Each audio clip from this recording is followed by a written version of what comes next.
It's January 10th, 2009, and State Trooper Ian Henry is patrolling Interstate 90 outside Albany, New York. In the westbound lane, he spots a speeding taxi and takes off after it. Eventually, the trooper catches up and pulls over the cab.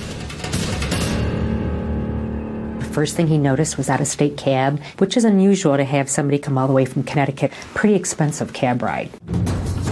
The trooper talks to the driver and then focuses his attention on the passenger in the back seat, who has 2 duffel bags with him.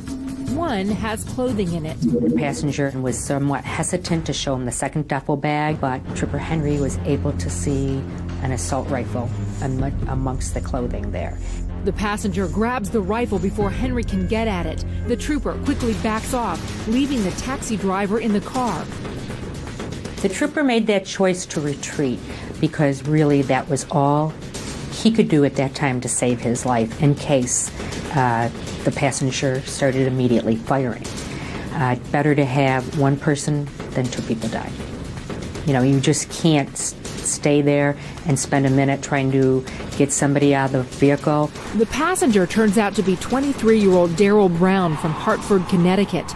The cops later find out he's a member of a gang called the Bloods and is fleeing Hartford because he was involved in a carjacking the night before.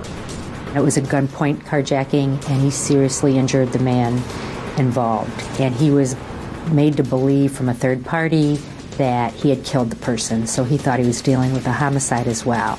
Brown had jumped in a taxi and told the Connecticut driver to head for the Albany area. He just told the driver to keep driving, to look for signs for Albany.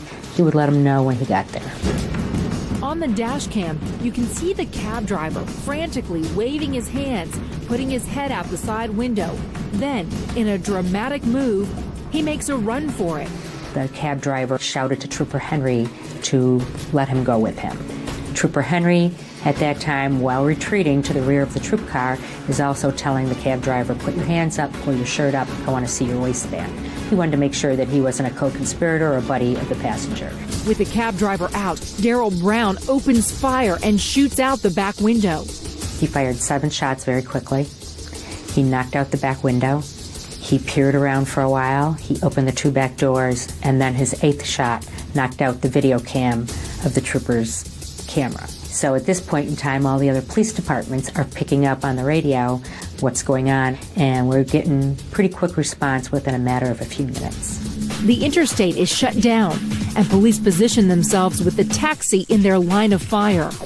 After a 40-minute standoff, Brown is silenced by a sharpshooter and dies 2 days later in the hospital. Miraculously, everyone else is safe. The only person who died that day was Darrell Brown, and he had initiated the entire incident. It just is amazing that someone can fire that many rounds and have no concern for the public or the police and have it as contained as it was. And we are certainly grateful for that as well.